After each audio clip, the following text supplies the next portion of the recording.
Hello, everyone. Happy New Year.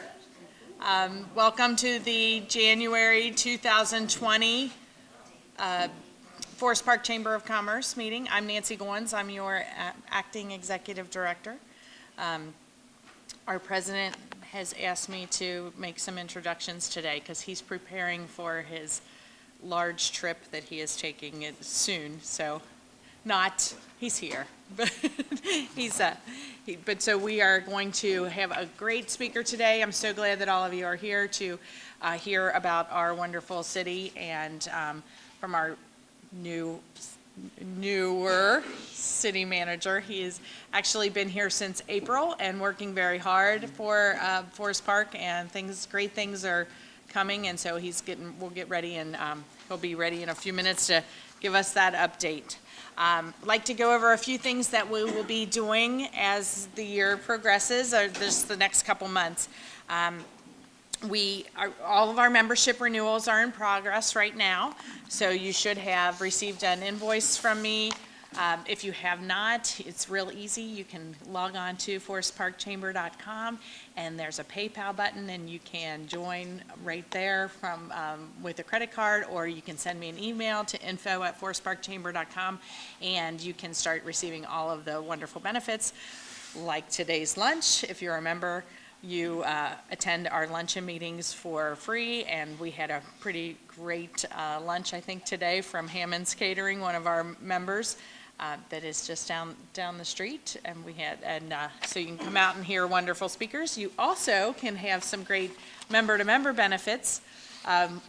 One of our members that is in attendance today has a Forest Park Chamber of Commerce employee special. If you are a new to AAA, you can join for AAA, and they are right here to help us, and that you can get a very nice savings on your AAA membership, which will work out great for you, and I can be a testament to that. I'm very happy with that. They jump-started my car twice last year, and did. And also we got great deals with some of the local attractions around, and I think you can also work with some of our hotels and things. And so we also have other member benefits that are saving a lot of our members a lot of money. We've got Scott Marston here from Cincinnati Benefit Solutions. He can give you a recap if you would like to know. One of our members that signed up, I think, with the SACA benefits plan, we have a testimonial from them that we'll be sending out soon, that they saved a significant amount of money by switching over to the SACA benefit plan and the Anthem plan. And so those health benefits are something that, if you haven't taken a look at them, you might want to take a look at it. We've also got our prescription savings cards, which are here. Some of these are good if you have insurance. If you don't have insurance, they can help with some of your prescription savings. Take these, give them to your employees. We've got a bunch of them. They can go on the website and just kind of look and see if they can get a benefit. I've also heard that some of the medications that are not covered by insurance, that you can even look at pet prescriptions for your pets. If you have something like that, you can look them up with this savings card and see what they can offer. And it's really easy to do. And we also have dental, Superior Dental, and then workers' comp is another great benefit that we offer with Hunter. And there's a couple other things. Legal Shield, we're going to be offering an ID Shield. So there's information on our website and on joinsaca.com if you have any questions about that. One other thing we are doing is we are partnering with the school district in February. On February 11th, everybody who's in attendance received a flyer. There's two different times on the flyer, so we're going with the top time, but we are teaming with the school district, and they are hosting a lot of activities on February 11th at the school, and one of them that we are joining with them is a community job fair. So we are encouraging members to contact either me or John Beischel with Winton Woods if you'd like to have a table to present for, to accept applications and to talk to people about employment. We will be advertising to not only students and Winton Woods, their parents. They also have parent-teacher conferences that evening, so a lot of the parents will be coming in, and we will be advertising it out to all of our members and the community at large. So we're trying to, and the surrounding communities.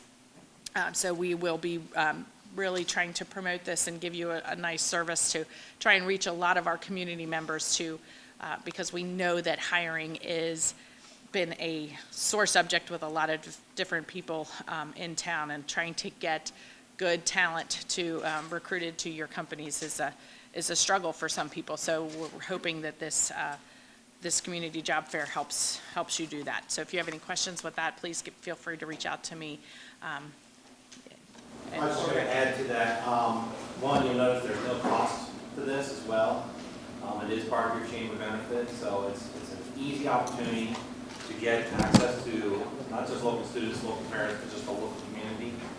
It's been very successful from the school's perspective. I think they had over 70 educational institutions and over 30 employers last year.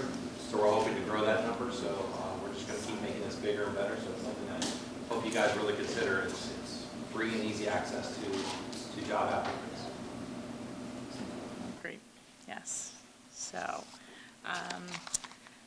all right. Well, I think that's, and if you have any benefits that you would like to offer to members, member to members, we will have a section on our website that is dedicated to member benefits or discounts, and we will be highlighting those as the monthly emails go out to all of our members and our mailing list at large. So that is our benefits that we have going on. So we also will have, our next meeting will be February 19th, and it is an RCP meeting, the full Regional Commerce Partnership, and we will be at Raffles.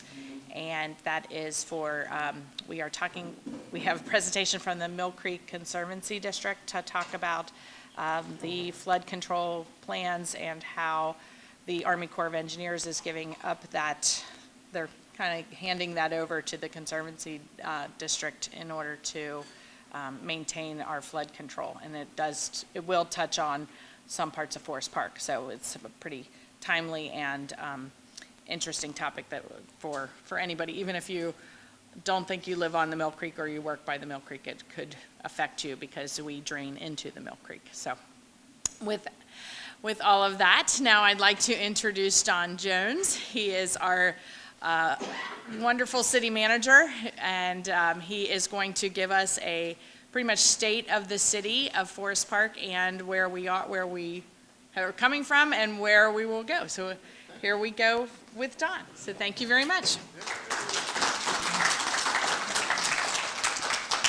Thank you, Nancy. I will, we do have a little PowerPoint here for everyone, so we'll try and keep it moving as best we can. And, okay, you can hit it. That's good, I like that, assistance. Welcome, I appreciate everyone being here. It is, it's only been 9 months since I started as your city manager, and it's been a wonderful learning experience for me. And I really thoroughly enjoy it, and I want to publicly thank not only the city council who hired me and Mayor Johnson, but the staff as well who have welcomed me and the community as well. So thank you for all your help and all your assistance over these the last 9 months, and I look forward to the next year and the future years to come. So let's get going. I'm going to tell you a little bit about something you already know, Forest Park in general. We're about 6 square miles. 18,600 residents. We're a 75% minority population, one of the largest in Cincinnati, in the region. We're the 3rd largest city in Hamilton County. Forgetting about those townships, but as cities goes, we're the 3rd largest.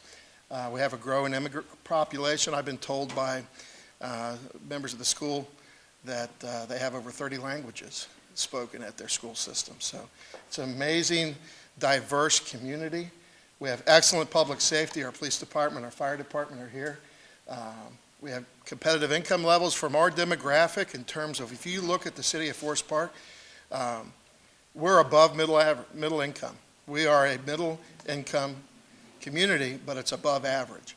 So it's something that we thrive for, and we want to continue to raise those income levels throughout our community. When I was hired, we talked about the state of the community, things that were important for not only the community, but for city council as well, and their goals and their expectations as to things that they wanted done.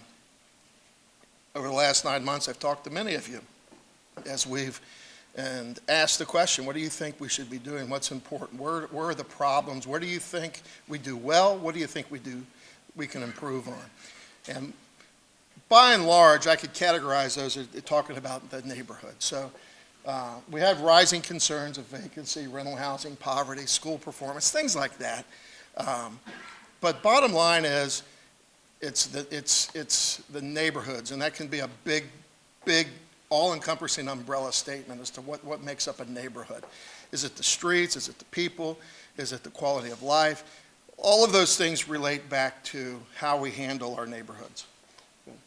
Over the last couple of years, I really want to kind of talk about what we've done, but I don't want to forget that, the first 4 months of this year, or at least the 3 months, that Ray Hodges was the city manager. I want to pay.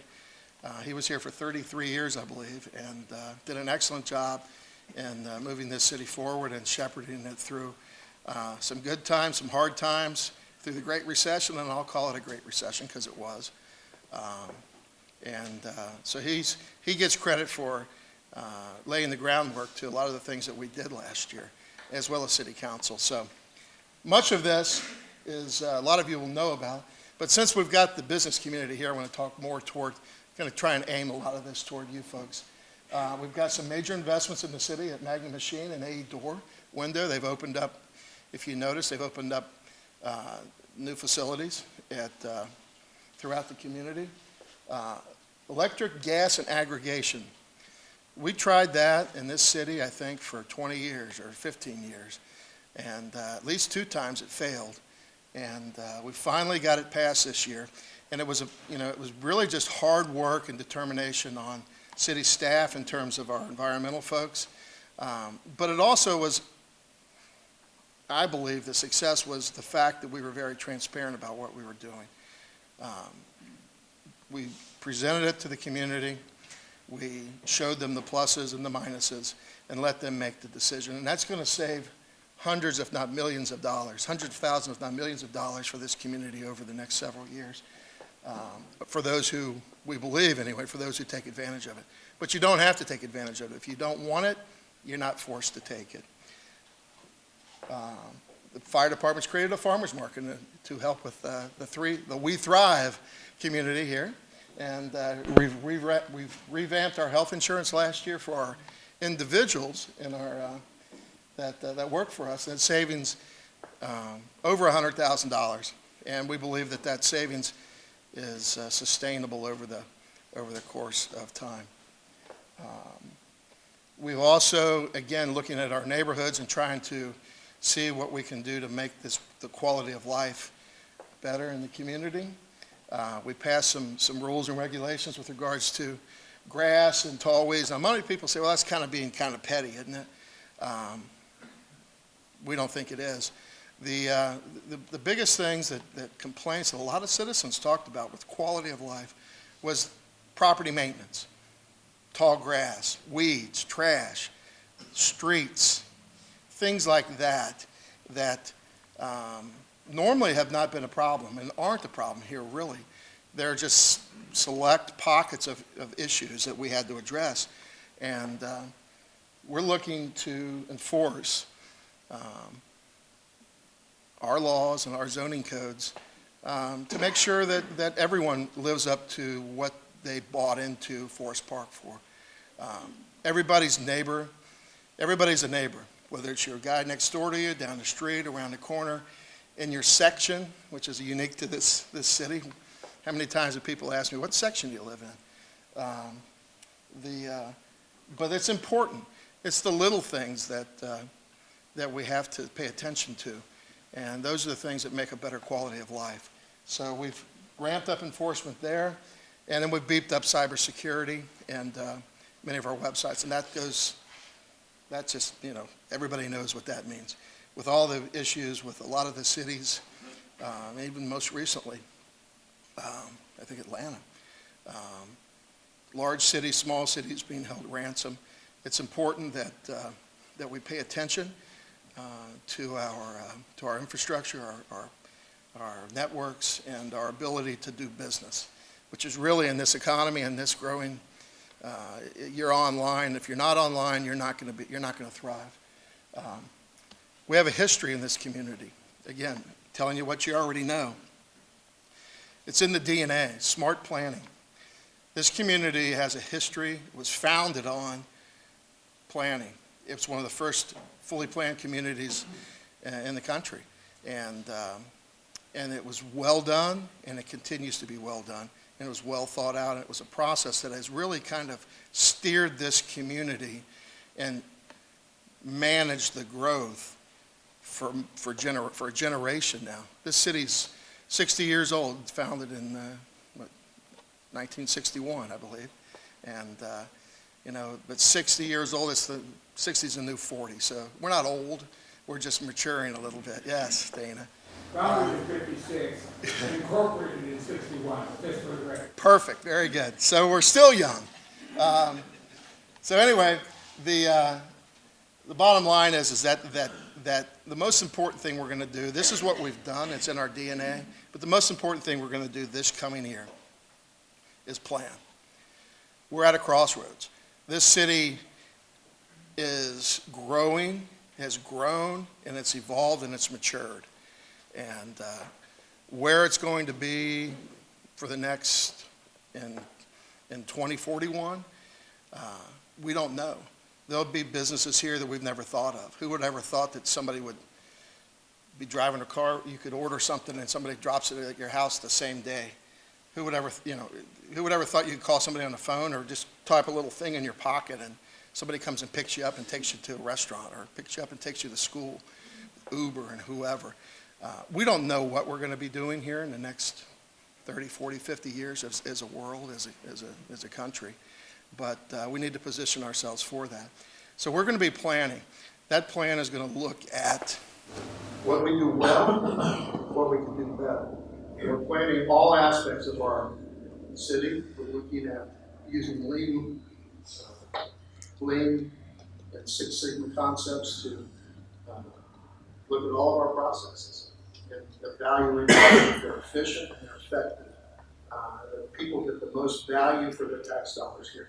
We believe we've got a very good value proposition here in Forest Park. Services here are well done, and they're very customer friendly, and we're very happy to have them. But we're going to be planning. And that means we're going to be looking at land use, places where we thought, I can tell you this: if it was a strip center, it's not going to be a strip center. If it's a big mall, it's probably not going to be a mall. So what's that going to be? We're going to engage the community, engage the business community, and decide how we're going to change our planning to accommodate the future. We've had a history here of environmentalism. We're a tree city. We have a lot of green space, and green spaces are very important to us, but we need to make sure we maintain that, but we also want to make sure that we have room for sustained development that benefits the community so that we can continue the quality of life and increase the quality of life for our citizens here. So we're going to be doing a lot of planning. Fiscal health. I'm here, I was hired, and the city, I was saying, this is a state of the city address, but really just more of an update. The city is doing quite well in terms of it being a wonderful place to live. Financially, we have some issues. and those aren't, I don't believe, any secret, but we are addressing those and looking to address those over the next year. So where are we going? We need to raise some revenue. In the short term, our revenues are fine and our reserves are good. So our reserves can hold us up and we can continue to operate. We continue to provide the services. Our capital budgets, we're spending money on capital over the next 5 years, but our general fund operations, because of some lost income through lost employers, obviously the mall sitting vacant, and various other issues, we're looking at ways to raise revenue. And that, we're not sure exactly what that's going to look like, but I can tell you this from the business community, we're going to make sure that whatever we do for the short term does not impact any of our issues for the long term. In other words, we know that the only way we're going to make this city prosper is to raise property values, to get new jobs, and to bring in new businesses that locate here and hire people. That's how we solve this problem. We don't tax our way out of anything. But short term, we may need some revenue. So we'll look at that. We're going to bring in the business community. We're going to bring in the citizens. And we're going to be very forthright and transparent about what we're doing. And hopefully the process will move forward, and we'll see where we're at with that. But obviously, we're going to be looking at our financial health as part of our ongoing financial planning. The schools, I'm not here to talk about the schools. The schools aren't associated with the city, but it is probably the most important entity in this city. The schools are a huge employer, but more importantly, you can't have a city that thrives unless your school system is thriving. That being said, Dr. Smith, the superintendent, and the school board for the Winwood School District are going forward with a facilities plan. They're building these schools in our community, and I believe that they're going to have a huge impact on the quality of life of this city. I believe they're going to be able to increase their ability to educate our citizens, our shared citizens, which are our students that live in Forest Park. So I believe our schools are on the right track, and we need to support them, and we need to work with them. And we will be working with them to make sure that everybody has an opportunity. All of our students, all of our citizens, we want to make sure that they're properly educated and they have an opportunity to thrive and succeed when they get out of school. But school and learning doesn't stop at the school door. Once they graduate, once they go home, it's a community effort. And we hope to engage our business community in the future, very soon, hopefully. And most of you, a lot of you folks are doing this already, so I'm just pointing out again, what you already know, is that we want to make sure that we're providing the proper job training after high school, providing opportunity for apprenticeships and internships at our local government and our local businesses for our Forest Park residents. We want to make sure that they have an opportunity for those positions and that there is some sort of a way to make that happen. So we're going to be looking at ways. One of our objectives is to make sure that we look for ways to make that happen. And we look forward to working with everybody in this room that can help us on that, and particularly the schools as well. We have our economic vitality is very good. We've lost a big business. All of you know that Jacobs did move out, and that was a huge loss for our city. But, you know, big challenges offer big opportunities. And we are actively looking and helping and working with Emeritus and all the other business owners to help them expand. We're looking for new businesses from all over the country. Paul does an excellent job. Where's Paul? I know he's here. Paul does an excellent job. And he was in Chicago with some site selectors a few months ago.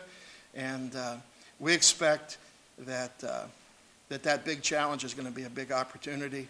And we hope to have some good news here pretty soon on that. Neighborhoods, again, the number one focus for this, for us in the coming years, is going to be our neighborhoods.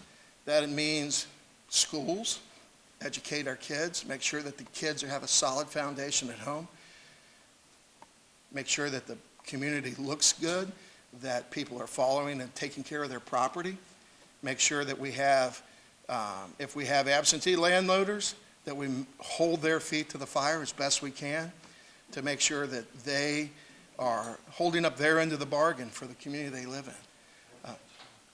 Holding up their end of the bargain, that's true. All land, we don't mind people who own property. In fact, we love them. But home ownership is the bedrock of the American dream. And Forest Park was built on single-family houses, owner-occupied. And that's why people moved here. That's why they raised their families here, and that's the quality of life they expect. Now, millennials want to rent. We all know that. Home ownership is kind of changing as we go, and we plan on evolving. We want to have new housing choices. Part of our planning process will be to have, if you've ever been over to Oakley recently, or to out even in Liberty Township, mixed use apartments, condos, even, patio homes for retirees, all kinds of different types of housing choices are in our planning stage. Because I've talked to folks who are retiring. Some of the folks in our historical society, I've talked to them, and they're going to have to move out of their houses. They're going to sell them. And where are they going to go? Hopefully they'll stay here in Huber Heights, in Forest Park. But we need to make sure that they have that ability, and that we have the options for people who want to either downsize or upsize. And the best thing we could have in our community would be somebody graduates from Forest Park or from Winton Woods High School. So I'm dating myself. Winton Woods High School, they go to college here, they go to trade school, they get an apprenticeship, they buy a house here in Forest Park, and they raise their family. Okay, thank you. Okay, let's talk about where we're at. Everything we do is to make the city sustainable. That's really the word that I want to stick with today. I'm trying not to use it too many times, but I promised I would use it in a sentence 10 times today. So that's one. Sustainability, that's two, is the bedrock to what we want to do. We can stand here and we can do things and we can put Band-Aids on things and we can, but if we're not able to sustain it for the future, we need to make sure that we ask that question before we start a program, before we start any type of an investment. Can we build a community center? We probably could. Can we sustain it? That's the question. And what would it look like? Those are the questions that we have to ask. Community policing and department accreditation, they're going for their CODA? CALEA. They're going to be certified through CALEA. That's a huge accomplishment for our police department. That puts them in the top department, with the top departments in terms of their processes, procedures, and the things that they do. They are industry standard at the highest level. They're certified by other departments. They're reviewed, and they have to make sure that they continue that accreditation. We are getting accredited. We already have the people. We have the great folks. We've got our community service folks. We have our community policing department. We are very active and engaged in our community. We're in the schools with our SROs. So we will continue to do that. We may end up, even as the schools open and they create a bigger campus, the city may be asked, and we're in discussions with providing additional SRO officers for the schools. But we look at the accreditation as the gold standard of police departments. We already have it, but let's have somebody tell us and certify that from the outside. One of the most important opportunities is kind of really nice. I don't know the last time anybody's been to a library, but they're really different now. And we met with, I think, one of our council members was involved, and we brought in our city staff and Paul and other individuals, and we participated in a next generation library discussion at our library, and it was all over Hamilton County. It's basically Hamilton County is going to replace, rebuild, or refurbish all of their libraries throughout their system. We've been notified that there are libraries that are going to be moved and done away with. There are libraries that are just going to be refurbished and repurposed. And then there are libraries that are brand new libraries that are going to be built. We've been notified that I think there's only 3, but we're getting the largest new library that they're going to build. I think they're building 3 of this size. We're going to work with the library. That's an economic development engine. That's also a community resource and a community amenity. When we look at building and bringing people that want to live here and want to work here, people are looking for community amenities. A brand new library in the right place with the right type of setting will be not only an economic development engine, but a community enhancement engine. And we're looking forward to working with the school or the libraries. Hopefully we can move ours to the top of the list.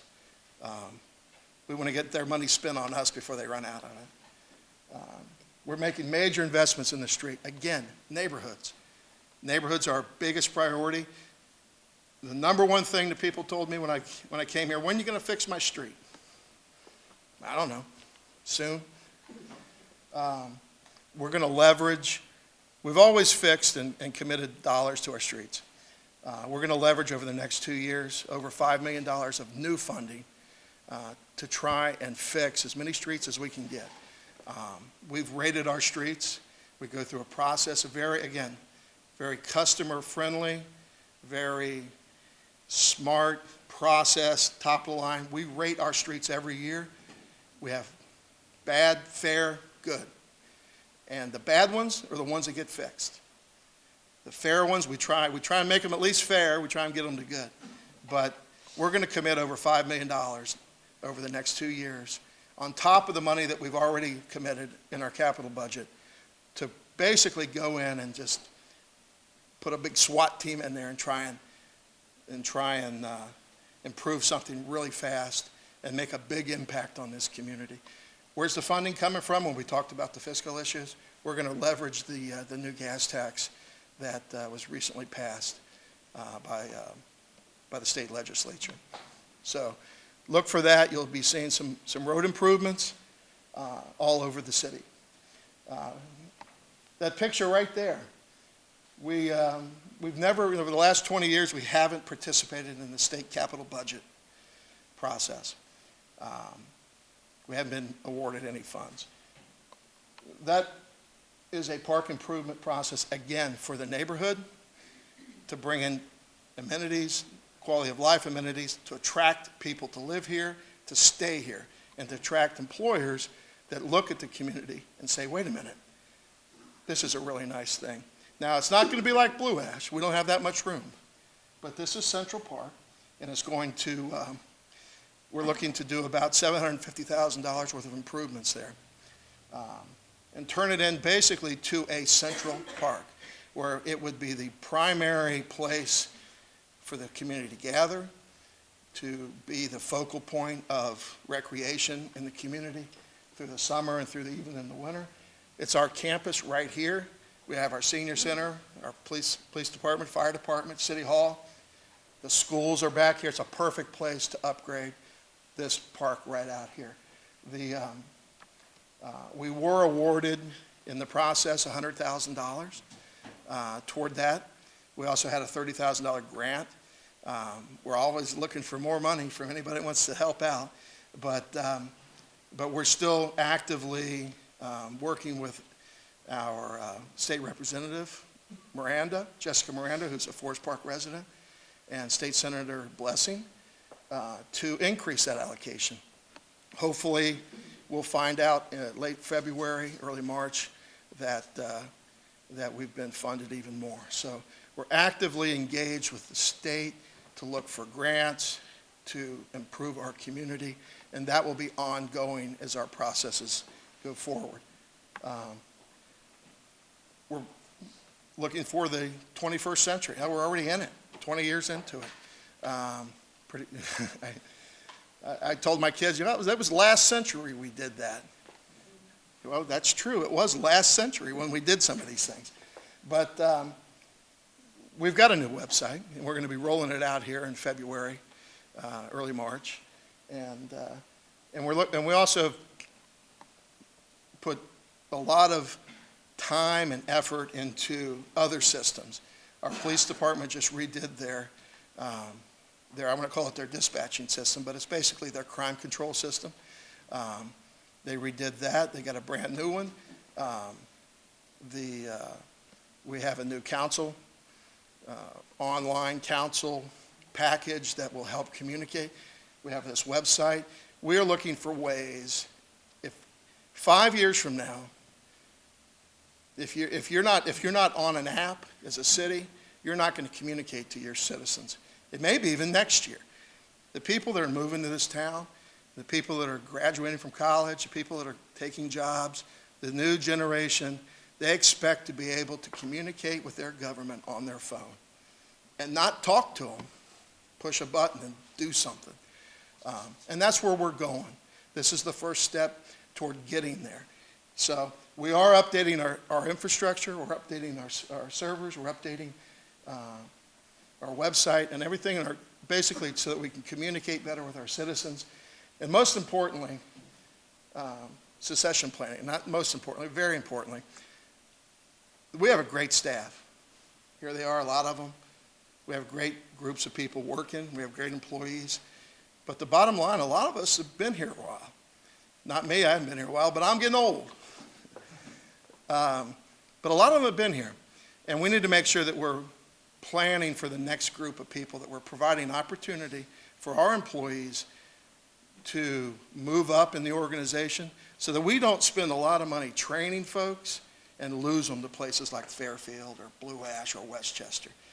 This is a great place to work. We can compete with anybody in terms of benefits and salary and quality of life and working conditions. This is a great place to work.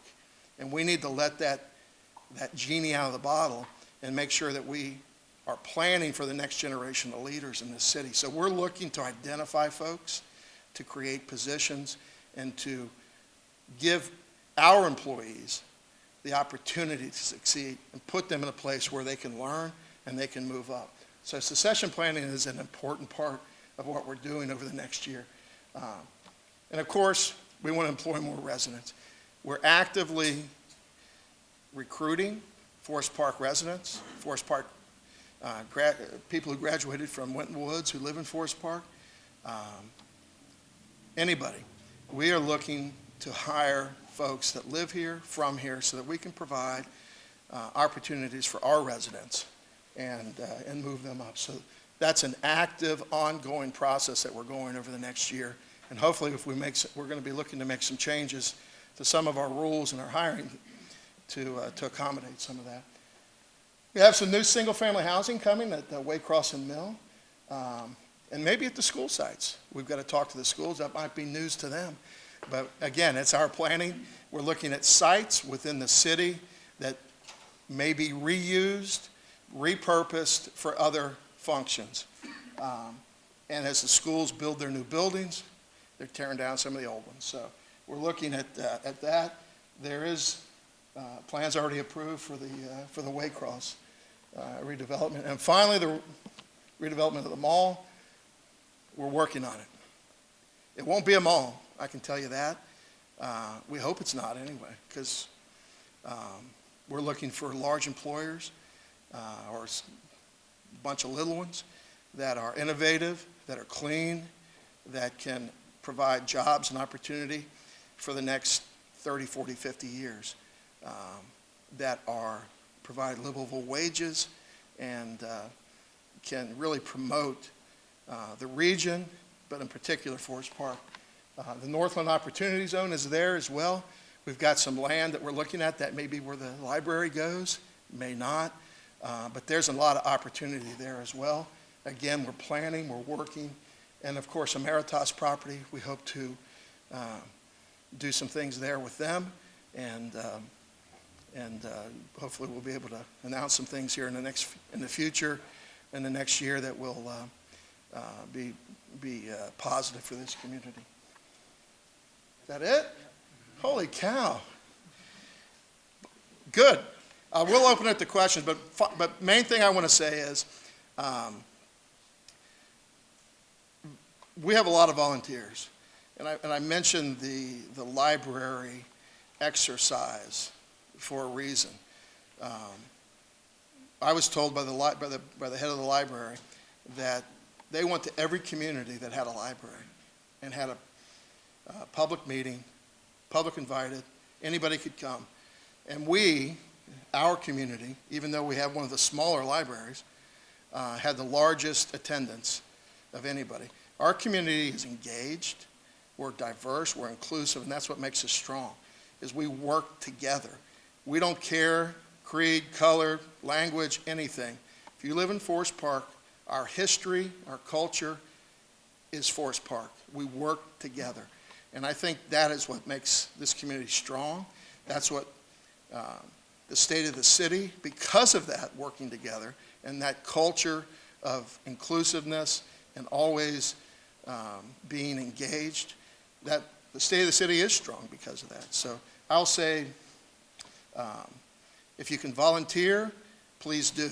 If most of the folks, we provide opportunity, whether it's a council meeting, whether it's a Waycross Communications, whether it's a committee meeting, whether it's chamber, whether it's coaching a football team or baseball team or basketball team, working here at the senior center with seniors, whatever it is, there's opportunity.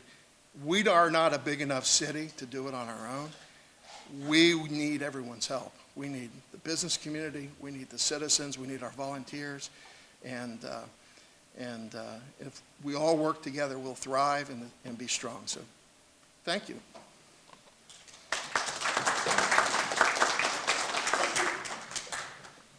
Any questions? You'll learn from me. I do talk too long. Yes, sir. Yes. Jacobs Engineering, is that building vacant? That building is vacant, or going to be vacant. I believe it's vacant right now. But again, we're actively seeking, working with Emeritus to seek a replacement. That is a big shot because those are very good, high-paying jobs. And but it's an opportunity to go and do something else with that building. And even that campus is huge. There's a lot of unused land there, and hopefully we'll be able to work with Emeritus and create something that is better than what left. But yes, it is empty.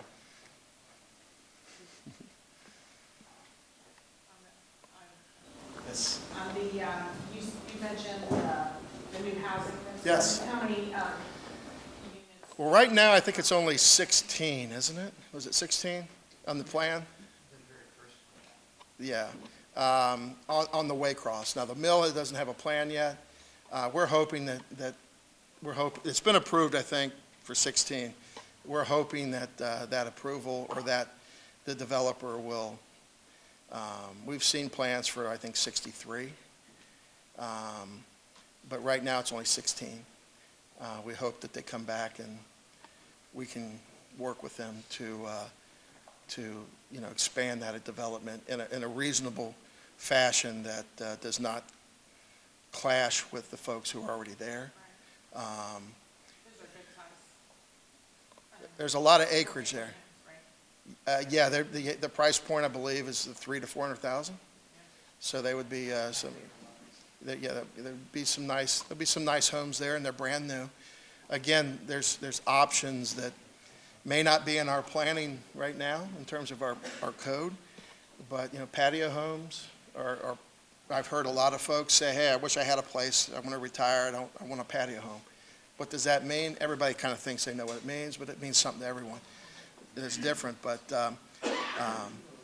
bottom line is that well thought out planning will allow for certain types of housing that we may not have right now. And the main thing is that it's properly managed, and it's properly controlled so that you get the results that you're looking for and don't have those unintended consequences 10, 20, 30 years from now. Yes, sir. How many employees does the city employ? About 100, is that about? 103 full-time and Yeah. about another 40 or so part-time. Yeah, we have a lot of part-timers, including firemen. We hope to, I didn't point out one of the things that I think is important, is that we will be maintaining full complement here on our police department. I think we're up to it now, or close. And I believe we are looking at adding some firemen next year as well, if we can get a grant for them. So, of course, the union didn't hear that either. So, but the bottom line is that we are committed to our police and fire departments. Public safety is number one. You can't have a neighborhood that's not safe. People will not live here if they're not safe and they don't feel safe. So, but we also have a community that expects our police department, our fire department to be engaged. Last year we committed again a new fire truck. How much was that, $800-something thousand? Yeah, so we bought a new fire truck last year. We bought a new ambulance recently as well. So we're committing to the capital needs and the personnel needs of our city so that we can provide and continue to provide the services. So those are the things that, in the highlights, I might have missed them. But they're important because it shows the focus on public safety that is our neighborhood focus. And you can't have a good neighborhood, you can't have a community without your public safety. But the best thing they do is go out and work with the community. Fire department with their We Thrive initiative, you ought to see that place in the summertime. I try not to come by because they're working out and doing exercises and stuff and running around, and I feel kind of bad walking through there with my McDonald's bag. But they are actively involved with the kids and in the community, and making sure that obesity and other issues that plague our community are addressed, and they're the forefront of public health, which is an odd use for fire. But you know what? We do things differently here.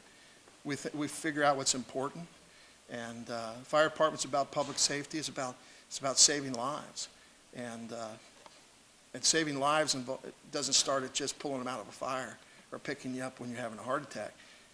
It involves not having a heart attack. So we've also committed money next year for a public health person that'll be working with the fire department, taking over those duties. To infant mortality is the highest in the county here in Forest Park. Why? I don't know. We need to figure that out. So there's some things from a public health standpoint that we need to do and that we have been doing, but we're going to double down on it and try and make this a healthy, well, with all the wellness community that we can look at. Doing the parks is all about, part of the parks was a splash pad, but it also is a walking trail, includes exercise facilities for not only the kids, but for seniors and adults. When we look at all of our things that we're doing, our focus just isn't in dollars and cents and a building. It's what's that going to do? What's that program going to do? Do we have a walking trail? No, we don't have a walking trail in the city. We will. And we're going to add more. And if you want to, we've got a very connected city in terms of bike lanes. We need to be cognizant of that. We've got a wonderful park system next to us. We need to try and activate and work with them. So it's all about partnerships, working with the schools, working with the library, working with business community, working with the Hamilton County Park District to make everybody in this whole region better. But we're the center of the region as far as I'm concerned. And I think we will do well. So every time you ask a question, I'm thinking of things I forgot to say. Did I forget anything, guys? That's important. We've got our building commissioner here as well. If you're building a building in this town, one of the services that we have, We have a building department that can turn your stuff around 24 hours a day. Now, think about that. You go to Cincinnati, unless you've got a fast track, I saw a state of the, I'm putting him on the spot now, I saw a state of the city address talking about how they turned from permits to, from plans to permit, 15 days. That's a little long if you ask me. We have our own folks. If you want to have a good building experience, we've got our own fire inspector, we've got our own building department. We will walk you through the process and we'll make sure that you come in on time and on budget. That's the most important thing if you're building here. On time, on budget, so you can open your business, open your office when you need it. And that's what we committed to. And we've got a level of service that we're funding through our city that provides that. So that's a gem that unless you're out there building a building or looking or doing some construction, you might not know that. But that's something that I think differentiates us from the rest of the communities around here. Anything else? I'd like to add Yes, sir. a comment about the fire department that might have been overlooked. They do something besides encourage students to thrive. They encourage students to study in their training room in the form of a class permitted for SAT training at no charge. We had a class of 9 in February and a class of 7 just in December that went through the process with their hospitality to make use of the facility that otherwise for training fire service people only. It was allowed us to use that. This is, I'm speaking of a spin-off company from my business. It's a non-profit company that does training, and that's what they have allowed to transpire in their facility. That well spoken. That is exactly the type of customer service and community-oriented departments that we have. Whether it's public works, fire, police, we all try to do that, and that's expected in this community. But you know what? They expect to do it. It's not that they know that that's, you don't have to ask them. That's the kind of people we have working for us. That's okay. We had our Harvest Festival this year again, very successful. Again, I'm starting to think of things that I'm forgetting about. Sorry, I told you not to do this. I'd be here for 3 hours. We had our Harvest Festival, and it rained. And where did we have it at? We moved it. They pulled all the fire trucks out and all the fire apparatus, and we held the Harvest Festival in the firehouse in the rain, so it wouldn't have to be canceled. So, that's exactly what they do. They go and they train folks. They talk to kids in school, and we try and do everything we can to go above and beyond. Whether it's somebody needs their wood chipped, or whether they need their kids studying for the SAT. Our employees and our public services do a great job. I want to talk another 20 minutes. Come on, let me. That's all right. We could. Okay. And I will piggyback. We did a presentation, or we had a presentation by people maybe 2 years ago who did build buildings and do expansions here. And, every one of them said that they would do it over again, which is unusual for Yes. someone with a building project. I think, building inside some other municipalities. And one of them was doing 2 projects simultaneously, one with another different city city? a little bit bigger than this one in Hamilton County, and this one. And he said, hands down, this was way better. So, Yes. Kudos to all of you guys Chris and Rafiq and Paul and fire and police as well. And we appreciate Yes. everything, the partnership that we have as a chamber, and everybody who is involved in the chamber has with all of you is fabulous. So, Well, I think we appreciate the chamber, and actually for you taking kind of ownership of it recently and helping to manage it. I mean, it's really, we look forward to anything, working with the chamber and any of the employees. We have economic development incentive grants. You may not think you're big enough for one.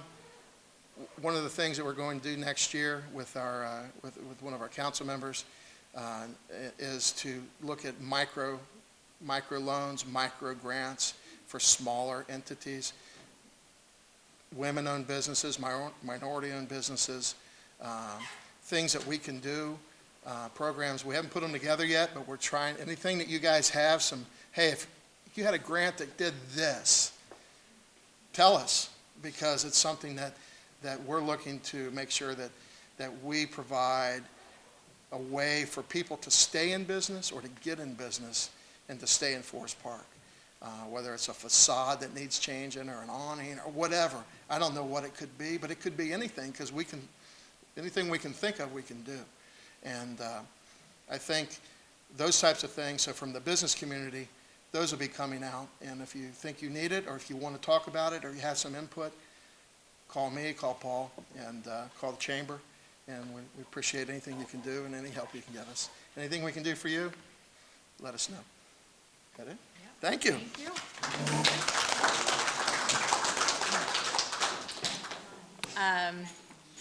And I owe all of you an apology. I think for the last maybe 15 years, I've done something here every month, and there's usually desserts. And I think I fell on my head, and I forgot to stop and get them today. So all of you will get a cheesecake on a stick. I'm going to get somehow we'll figure that out, but I'll make it up to you, I promise, at the next meeting that we have. So I really do. My New Year's resolution was to be, and I don't know what I did. So we will see you on the, hopefully, all of you mark your calendars down on February 11th. Send me a note, send John, you've all got the emails that we would love to have you have a table and present at the community job fair. Or if you're looking for new opportunities, or, just want to hang out and help us out, come on over. And there is an art show too, I believe, that you can peruse at that time too, that day. So that, and then we will be at Raffles February the 19th. So if anybody has any questions or anything, please see me afterwards, and we'll talk soon. Thanks so much. Have a great day.